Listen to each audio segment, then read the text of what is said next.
नमस्कार दोस्तों। क्या यूक्रेन के अंदर एक बार फिर इतिहास को दोहराने की कोशिश की जा रही है?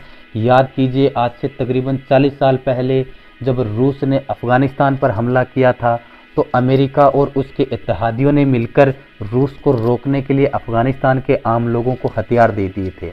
और जब अफगानिस्तान के आम लोगों ने हथियार उठाए तो उसके बाद रूस को बहुत तगड़ा डैमेज लगा, चाहे वो मिलिट्रीली डैमेज हो, चाहे वो इकोनॉमिक डैमेज हो। लेकिन इतना तगड़ा डैमेज लगा कि रूस को शर्मिंदगी उठानी पड़ी। आप रूस के नुकसान का अंदाज़ा इसी बात से लगा सकते हैं कि रूस साल 1990 आते आते रूस खुद टूटकर बिखर चुका था। तो क्या एक बार इतिहास को फिर से दोहराने की कोशिश की जा रही है? क्या यूक्रेन के अंदर रूस के लिए खंदक खोदी जा चुकी हैं? तो हालात तो कुछ इसी ओर इशारा कर रहे हैं। आइए उन हालातों को जानते हैं जिनसे ऐसा लगता है कि यूक्रेन के अंदर रूस को फंसाने की कोशिश की जा रही है। देखिए, जब रूस ने यूक्रेन पर हमला किया तो यूक्रेन की आर्मी बिना लड़े हथियार डाल रही थी। इसका मतलब साफ है कि यूक्रेन की आर्मी चाहती थी कि रूस अंदर तक आए। वो यूक्रेन की आर्मी जो पिछले कई सालों से लुहांस्क और दोनेत्स्क के अंदर अलगाववादियों से लड़ रही थी, वो यूक्रेन की आर्मी जिसके पास अनुभव हो गया था, वो इतना जल्दी सरेंडर कर दिया रूस के सामने, थोड़ा समझ में नहीं आता है। दूसरी बात करें तो यूक्रेन के अंदर पिछले कई सालों से अमेरिका और यूरोप लगातार हथियार सप्लाई कर रहे हैं। तो जाहिर सी बात है कि यूक्रेन के पास यूरोपीय ओरिजिन के वेपन थे, लेकिन अमेरिका के वेपन भी यूक्रेन की आर्मी के काम नहीं आए। तो क्यों नहीं आए? अगर इस बात की गहराई में जाते हैं तो लगता है कि यूक्रेन की आर्मी ने उन हथियारों को इस्तेमाल ही नहीं किया। क्यों नहीं किया? फिर वही बात आती है कि यूक्रेन की आर्मी चाहती थी कि रूस की आर्मी पहले यूक्रेन के अंदर घुसे और अंदर तक जाए ताकि रूस की आर्मी को घेरबंदी करके मारा जाए। दूसरा, अगर बात करें तो जब से रूस और यूक्रेन के बीच युद्ध शुरू हुआ है, तब से यूक्रेन की सरकार ने अपने यहाँ के जो पुरुष हैं, जिनकी उम्र 18 साल से लेकर 60 साल की है, उनको देश छोड़ने पर पाबंदी लगा दी है और कहा है कि आप हथियार उठाओ और रूस के खिलाफ लड़ो। साथ ही यूक्रेन की सरकार ने जो यूक्रेन के नागरिक विदेशों में रह रहे हैं, उनसे भी अपील कर रही है कि वो भी देश में आएँ और रूस के खिलाफ हथियार उठाएं, और इसका असर देखने को भी मिल रहा है।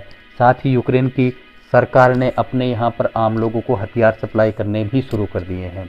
तो इससे संदेश यही जाता है कि रूस को वहाँ पर घेर कर मारने की कोशिश की जा रही है।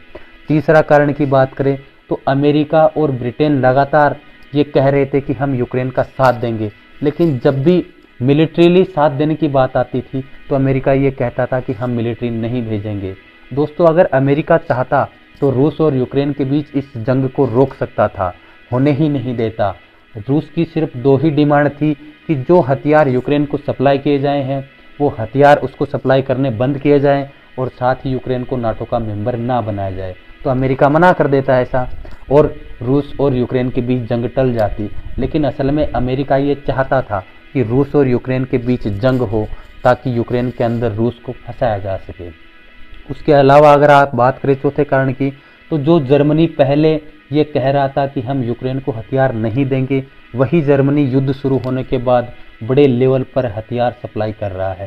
साथ ही यूक्रेन के जो पड़ोसी देश हैं, चाहे वो नाटो के मेंबर हो या ना हो, चाहे यूरोप के देश हो, वो सब देश मिलकर यूक्रेन को हथियार सप्लाई कर रहे हैं। तो संदेश साफ जाता है कि रूस को यूक्रेन के अंदर कई सालों तक फंसाने की साजिश रची जा रही है।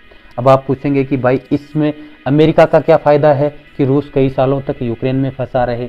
तो इसके पीछे मोटे तौर पर दो कारण हैं। पहला कारण है रूस। देखिए, अमेरिका रूस को एक सोने का अंडा देने वाली मुर्गी की तरह इस्तेमाल कर रहा है। अगर रूस एक थ्रेट के रूप में रहेगा यूरोप के सामने, तो यूरोप अमेरिका के साथ रहेगा, और अमेरिका इस बात को अच्छे से जानता है। इसीलिए अमेरिका समय समय पर रूस को एक थ्रेट के रूप में साबित करता रहता है यूरोप के सामने, और यूरोप अमेरिका के साथ बना रहता है, और अमेरिका को एक अपर हैंड मिला रहता है दुनिया में। अगर दूसरे कारण की बात करें तो दूसरा कारण है चीन। पिछले कई सालों से चीन भी अमेरिका को चुनौती दे रहा है, और अब खबरें आ रही हैं कि चीन ताइवान की फाइल निपटाने की कोशिश कर रहा है। और अगर चीन ताइवान को कैप्चर कर लेता है तो ये अमेरिका के लिए एक बहुत तगड़ा नुकसान होगा। तो अमेरिका के लिए ये करो या मरो की स्थिति है कि वो ताइवान को किसी भी स्थिति में बचाए। लेकिन अगर रूस चाइना के साथ खड़ा होगा तो अमेरिका के लिए ताइवान को बचाना मुश्किल हो जाएगा। इसलिए रूस को चीन से अलग करना जरूरी है। अब दोनों के बीच मिसअंडरस्टैंडिंग तो इतनी ज़्यादा है नहीं कि चीन और रूस दोनों आपस में दुश्मन बन जाए, दोस्ताना रिश्ते हैं तो रूस को कहीं और फंसाया जाए। और इसके लिए रूस को यूक्रेन के अंदर फंसाया गया ताकि रूस उस वक्त चीन का साथ ना दे पाए जब चीन ताइवान पर अटैक करे। और जब चीन ताइवान पर अटैक करेगा तो शायद ताइवान अपने आप को डिफेंड ना कर पाए, लेकिन अमेरिका और उसके इत्तेहादी मिलकर ताइवान को बचा लेंगे। तो ये है पूरी कहानी, जिसमें मुझे ऐसा लगता है कि रूस को यूक्रेन के अंदर फंसाने की साजिश की गई है ताकि ताइवान को बचाया जा सके। आपकी क्या राय है, आप कमेंट करके बताएं मेरे को। मेरा चैनल सब्सक्राइब करें, लाइक करें, कमेंट करें। जय हिंद, जय भारत।